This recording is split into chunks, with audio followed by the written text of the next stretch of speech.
Swayam Prabha. Digital India. Educated India.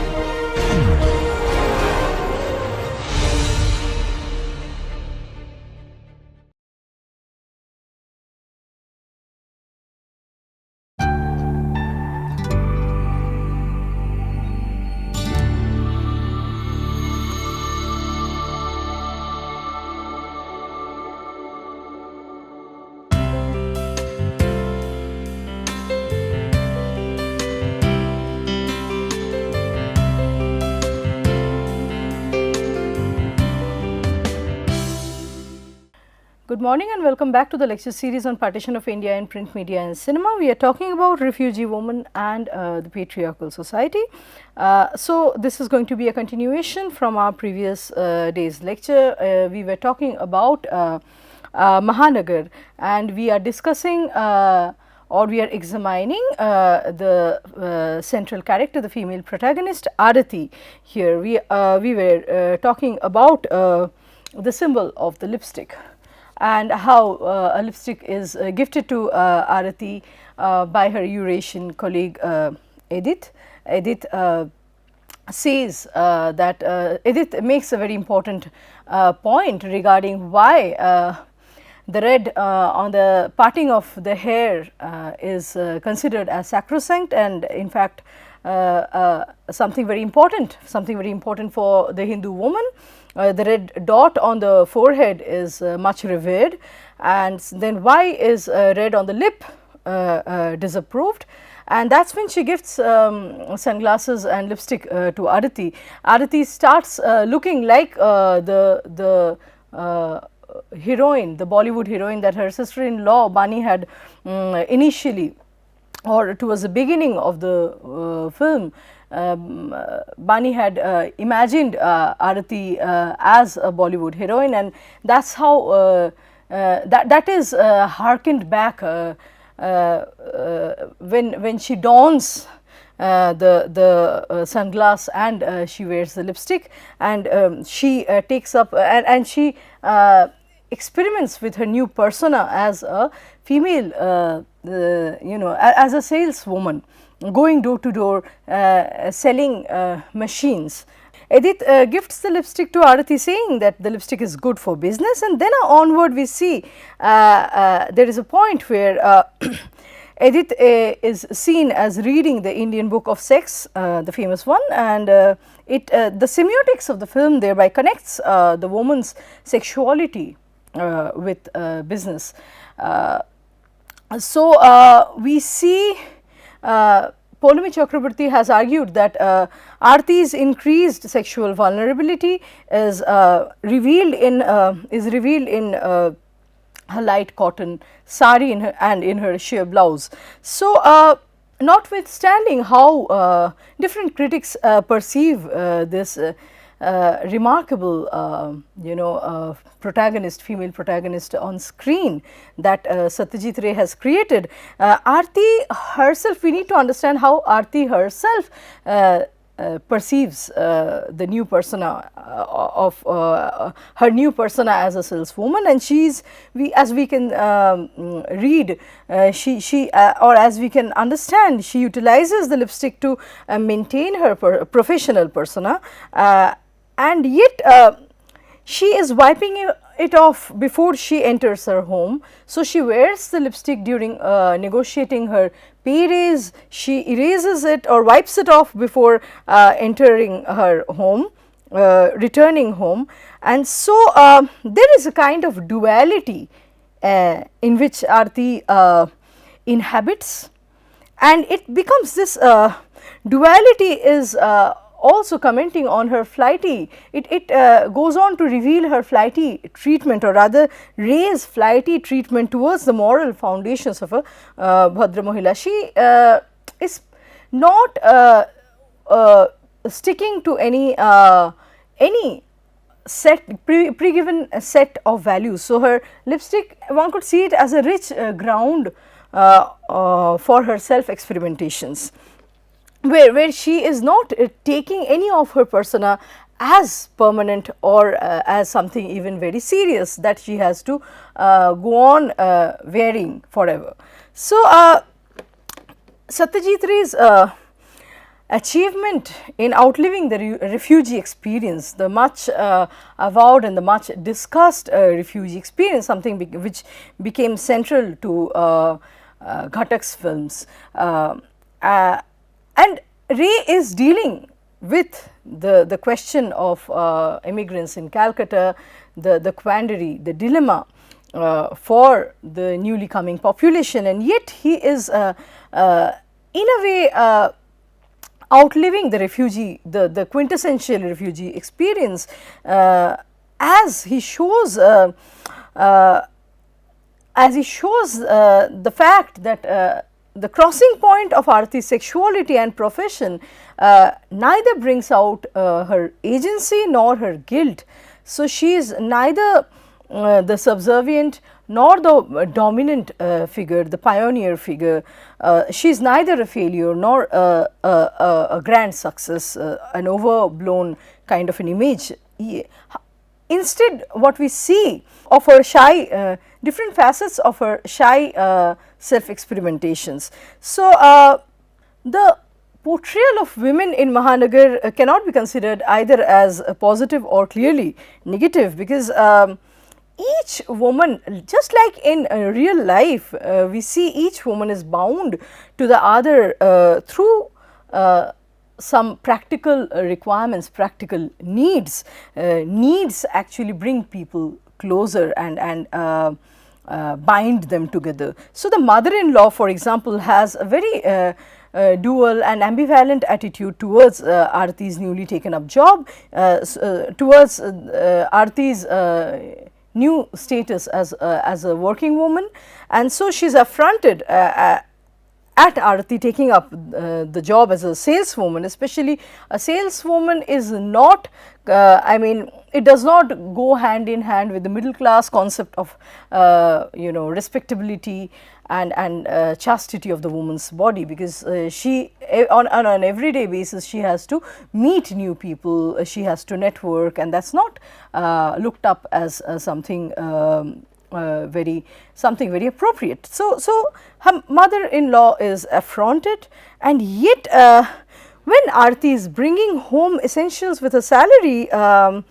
she cannot but love Aarti or admire Aarti for doing so, because she is greatly boosting, she is greatly supporting the family's basic needs.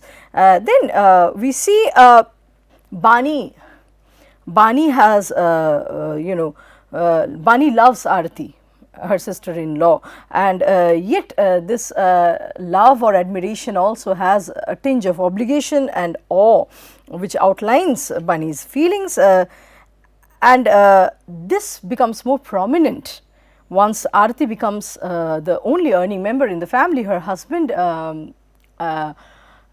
unfortunately loses his job, and so the interrelational aspects among the female members is intricate, it's complicated, but and it in a way incorporates or it in a way brings in the question of economic clout, and so we see there is a point, a very interesting point, where a mutual pact or kind of contract happens tacitly between Bani and Aarti, where Aarti takes up the responsibility for Bani's continuing education.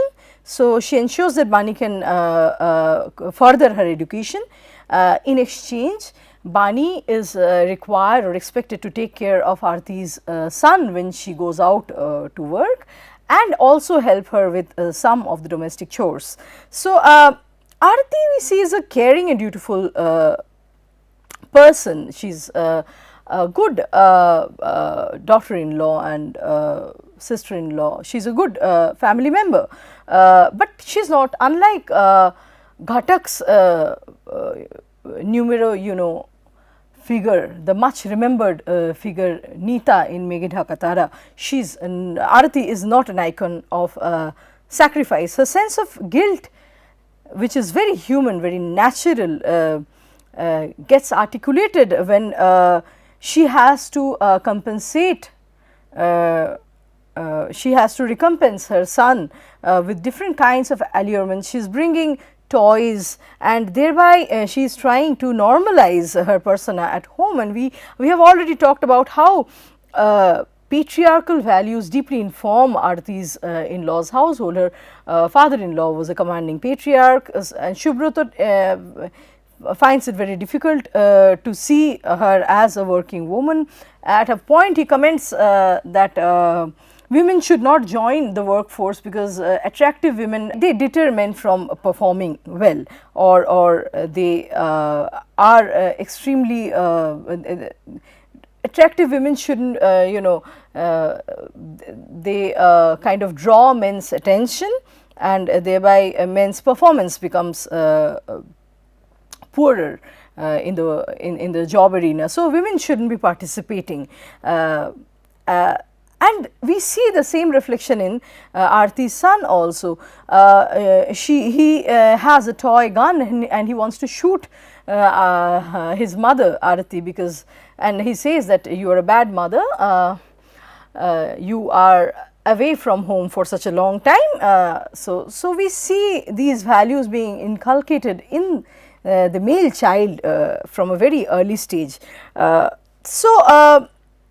And we see Arti sorely guilt, and she is trying to normalize her working woman's persona at home. She is trying to convince all her relatives. So her guilt is amplified at a point when she throws away the lipstick in order to prove that she is indeed the same Arti, same former Arti. So she proves to operate from within the given yardsticks of an androcentric society. She is not an overblown character who is suddenly achieving a new milestone, or someone who is doing something drastically different. She is a very normal person, and her traits are not something unprecedented. So, however, we see that at the end of Mahanagar, Arti decides to quit her job at a stage when her family has significant financial, serious financial constraints, and they need Arti to retain her job. She quits,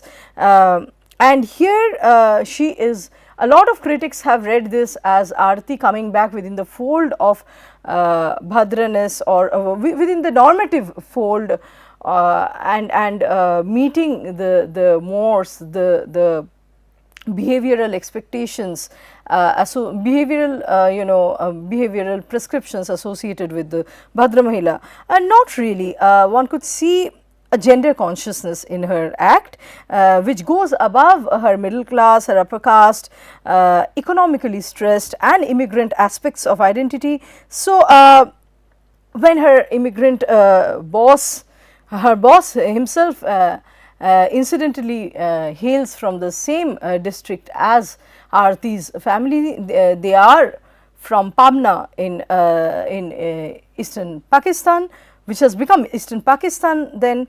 And so the boss kind of insinuates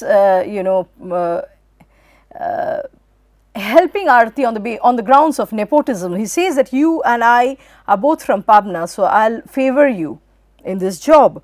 But she is keen enough, Arati is keen enough to see a flirtatious insinuation or intimation underlying this desire of establishing some sort of provincial kinship with her. The boss trying to establish a certain provincial kinship with her. And so, Mahanagar has been, especially Mahanagar's ending, has been criticized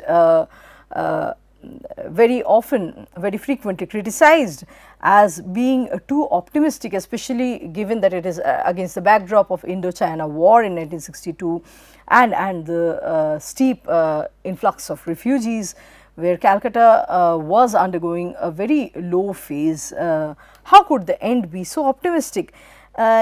We see that the conjugal resolution, the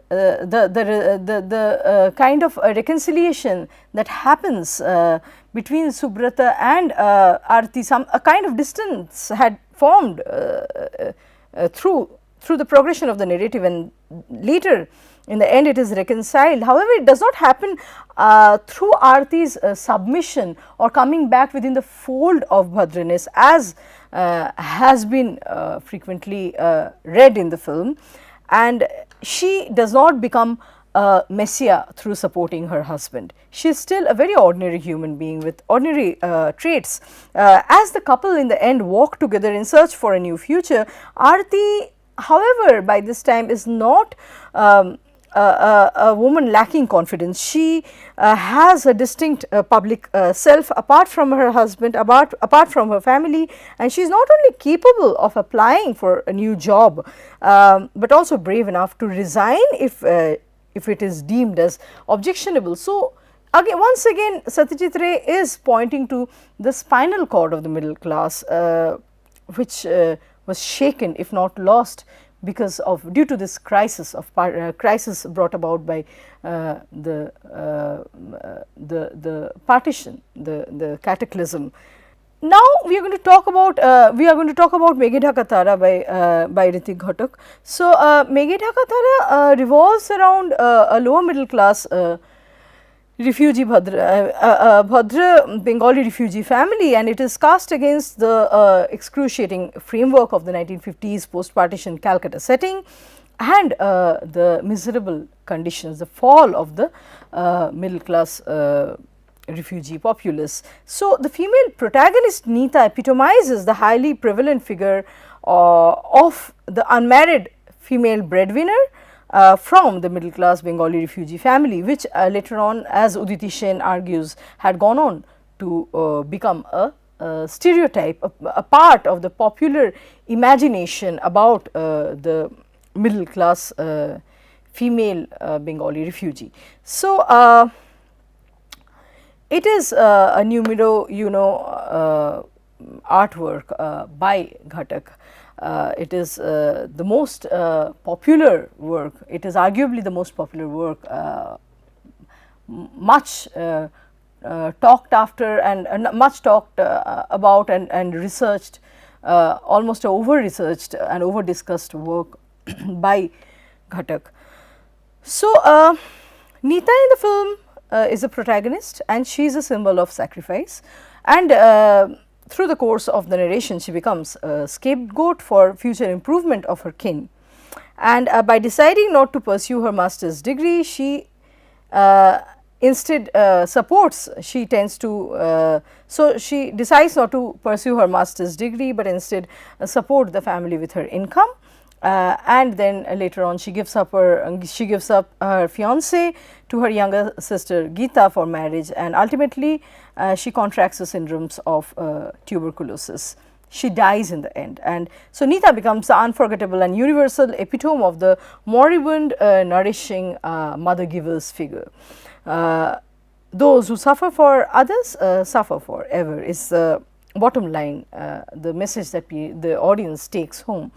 So, Shoma Chaudhary observes that the female protagonist in Cloud Capped Star or Meghe Dhaka Tara is one of the rarest characters in cinema history, as she works not with the intention of becoming independent or to be liberated from a patriarchal society, but to sustain her extended family. How far this is a positive message is something that the reader, the scholar needs to examine further. So, Meghe Dhaka Tara traces the exploitation of women through the life story of Neeta, the refugee main character who is trying to take care of her family, and the film locates Neeta's exploitation as part of the social gendered class structure to which Neeta belongs. So, the film is powerful, it makes use of the genre of melodrama consciously, and it depicts the everyday world for women not only in refugee camps and colonies, but also in the larger sense in a patriarchal society in an ordinary everyday life. So, Neeta does not fight back the challenges or the she does not fight back the injustice that is meted out to her. Throughout the movie, no matter how bad it gets, she allows other people to exploit her. Or rather, she, as she confesses at one point, she loves her family too much. She says at a point that I madly love all of you. So maybe others exploit her love for them. And there is also a point where she says that I am being punished because my only sin is that I have never protested against any injustice. She tells Sanat that I shouldn't have been so ordinary, that is my sin. So, Nita's death in the end could be seen as a punishment for her unquestioning fulfillment to her family's needs, constant demands and abuse of her in a sense. And the film critiques the way the family has treated Nita, and yet also how Nita has allowed herself to be treated. However, we see something problematic with the depiction of Nita. While critiquing this point, Nita, we cannot overlook how Nita has been glorified and she has been deified throughout. So, although she is the exploited refugee woman, the way she has been depicted by Ghatak, a lot of women, the message that goes there thereby, the message that goes out to the audience thereby, a lot of women, working women would find it as glorious to be related to Nita. Although people cringe from the thought of dying in the end, the glamour and the glory, the halo that is attached with Nita, which makes her unforgettable. People tend to forget other Ghatak's characters who are as significant if not more, such as Sita in The Golden Thread, in Subarna Rekha, tells us something, tells us about something problematic in this depiction, in this celebration of a tragic death, in this deification of a star-crossed woman. So, maybe it could be misread and you know, seen as an ideal figure that women want to become. So, no one in the film, for example, wants to become like Geeta. She is shown in the light of a villain, but she says something, she is not as good in studies, she is not as meritorious as Nita, and yet she is very practical. There is a point, there is a point when she states that you must understand people do not have the patience to wait forever. When she is about to marry her sister's fiance Sanat, she says that people, referring to Sanat, may not have the patience to wait for you forever. So, and that is how she justifies. She is a praiseworthy character in a way, because she makes the best out of what she has. If we change the parameters of what I mean, if we do not see the film through the lens of patriarchal values and the parameters set for the good woman, we might appreciate Geeta for her you know, pragmatic decisions. She is a very selfish woman, but she is a survivor nonetheless. So, the film is a commentary and a critic of the class, caste and gender dynamics that existed pre and post partition. There are many parts of the film where gender violence, exploitation and the bourgeois thinking has been made apparent. So, for example, Nita's father exudes a bourgeois attitude. There are scenes where he is quoting Yeats. He is part of the intellectual class. He was a teacher, and he does not think very highly about the working class. This becomes evident when he reprimands his son Montu for taking up a job in a factory So he says that it's an actual fall of the middle class when a member from a highly educated family, a venerable family, has to go out and join the blue collar job, something like that. So he is disgusted by the embarrassment that this would bring to his family. Now the fact that his son has now become a laborer, and which is supposed to be below their civilized intellectual bourgeois class. So the class consciousness is obvious in the film, and Ashish Rajadhukko notes that women are fragments of the unified powerful figure of the great mother in the film.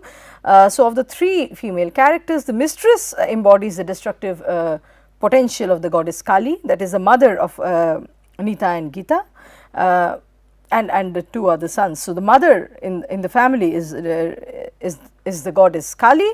The elder daughter Nita is the mother giver Jagadhatri, or the woman, the goddess that holds the world, and the younger daughter Gita is the sensuous female, and so Gita becomes a metaphor of marriage, sexuality, and reproduction.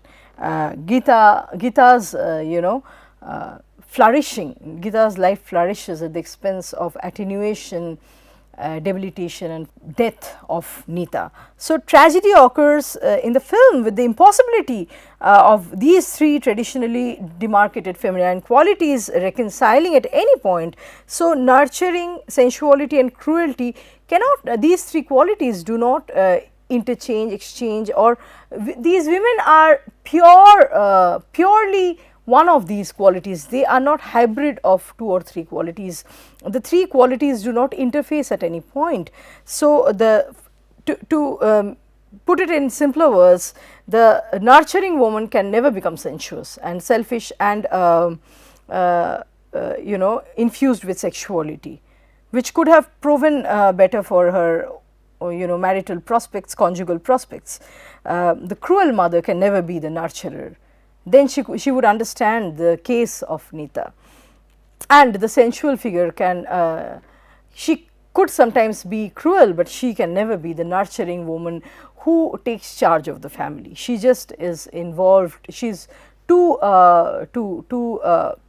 narcissistic and drowned in her own needs or in her own thoughts, in her own world. So each of the female is limited in not being able to switch into another's role, even for once, which could have given shape to a comprehensive feudalist social anima. So this is a very important point that Rajadhukko makes. So the goddess Kali's destruction becomes a prequel to a new creation, and so the mother becomes the announcer of an impassive natural law, where Gita, the spirit of Gita, is kind of naturally selected over the fading presence of Nita, and we see Nita's attachment, while Gita is looking ahead for a fresh new future where she is going to get married, and with the birth of a son, it is sealing the marriage with the final final hallmark of bourgeoisdom or bourgeois happiness. So she gives birth to a male child in the end. So it's sealing the marriage with some kind of authentic happiness prescribed by bourgeoisdom. On the other hand, Nita is looking backwards. She is constantly nostalgic, attached to her childhood photograph and thereby her past, and so we understand that she is the debilitating figure, the figure that is going to fade away and move to the oblivion. So as the future ripens in the form of a male child in Gita's womb, Nita clings more often to her prized a photograph from childhood where all the siblings are together, and there is a point in the film where the photo frame falls and breaks from her hand. All the confidence of going back to the idyllic is fractured forever, and her imprisonment as a micro entity, as a nobody, a vanishing figure within the panoramic scape of the Shillong mountains. Nita, as a member of the modern post-partition Bengali society, is principally an exploited female, an oppressed position, and yet she, like I said, is sanctimoniously glorified with some goddess like virtues. She is the ideal woman, or the woman that the refugee man would like to, the qualities that the refugee man would ideally like to see in a woman. So, Nita is a complete suppression, a forceful erasure of the body that is present, corporeal and laboring for the metaphor, and the stronger the metaphor grows, the greater is the erasure of the body on which the metaphor locates itself. So the bigger the goddess becomes, the smaller the human in Nita becomes. The human possibilities diminish more and more to the point of vanishing. So when she has entirely become a goddess, and the goddess like figure in the memory of the family, by then she is dead. She does not exist as a human. She has ceased to be. So Gita and Nita's infirm and mentally unstable father blames the cruel economic compulsions that they have to undergo as refugees, where one daughter's future can be secured only through sacrificing the other. And there is a point where Nita is told to leave the room and make space for Gita, and so that Gita could use the same room as Gita could use her dying sister's bed as her postpartum retreat. So this could be seen as a symbol of the competition for space, for shelter that most immigrants faced in West Bengal, in India at that time. And it also repeats the Darwinian and eugenic notions of survival of the fittest. So Gita becomes the selected one in the post-partition generated struggle for resources, and so she is not the protagonist, she is not the heroine in Ghatak's storyline, she is the anti-type. If Nita is the type, she is the anti-type. She is a hedonist who does not refrain from her regular desire for new clothes, something that is considered as an excess given the family's economic plight. So,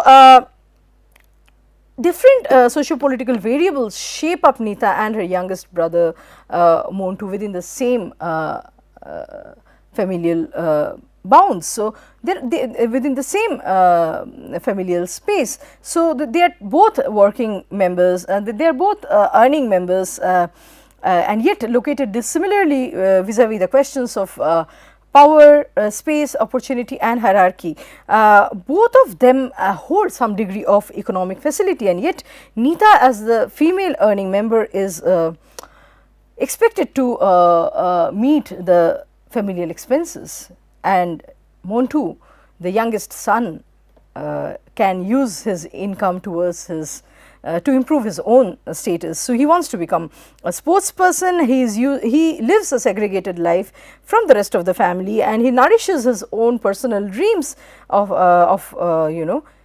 flourishing in sports someday. In contrast, Nita gives up her dreams of studying the masters, completing her master's degree. Her premature entry into the world of earning happens at the cost of giving up, sacrificing her aspirations for higher studies, and also sacrificing her dreams of conjugal fulfillment with Sanat. So, when we see the film through the primeval model of Hindu archetypes, Nita is a symbol of goddess Jagadhatri, or the mother giver, and the domestic courtyard is shown as a site of collective yearnings, the desires coming from different ends, from the different family members, and all of these desires are fulfilled by Nita, and they materialize, they are met to the detriment of her own well-being. So, none of the male characters, however, we see are shown in similar mythological shades. So, the brother, the fiance, the father, they are modern human beings. So, this could be seen as an orthodox vision to define only the female characters, possible field of actions or thoughts according to Hindu mythology. So, women have to become either the good goddess or the bad goddess, the type or the anti-type. Males do not have such compulsions. So, while locating the males within the contemporary modern socio-historical milieu, the women are depicted as archetypes, and so they actually go on to fulfill stereotypical meanings about refugee woman, about the refugee woman. So, in most cases the Bhatra Mahila refugees assistance to the fundamentally patriarchal nature of refugee struggles end up conjuring her image in terms of such mythic perfection rather than grounding her within the current reality, which is more variegated, more complex. So, cloud-capped star mutes and disavows Nita's voice. Her existential scream represents the affect that this action brings in its fold through every spoken word or even the silence. The film moves towards the paroxysm that the scream represents. The audience's identification with Shankar becomes fraught with doubts and guilt, while Nita's excessive cry shatters the mastery that is enjoyed through controlling her. The complacence is kind of shaken for once. So, the continued celebration of Nita's scream in Bengali cinephilia is therefore a celebration of one's stagnation. A path towards the future could only be charted through a cognizance of such collective disavowal. It is very important, before I conclude the lecture, to note the fact that when Nita claims is kind of something arguably the most remembered line from the film, Dada Ami Bachbo, so elder brother, even I want to live. And it reverberates, it comes back to her, and the next moment her brother retorts saying that, are you a kid, are you a child, do not behave like a child, and the next moment he calls the nurse for some clinical help. The brother says that, have you gone mad? So, it is seen as an impossibility that actually, as Rajadhoko says, the nurturer can never switch to the role of the desiring, the desirous, the sensual woman who also seeks to have a reasonably good quality life. When she, only for once in the film, she expresses that desire, she is quickly incarcerated within the image of a mad woman. So, she becomes, for her, it is considered as an abnormal trait. Someone like Nita cannot demand, cannot desire to live. As soon as she says that, she is treated as a juvenile, as mad, as someone anomalous, and so the nurse is immediately summoned to control the situation. The brother wants a clinical assistance or response or he has a clinical response to deal with Nita's question.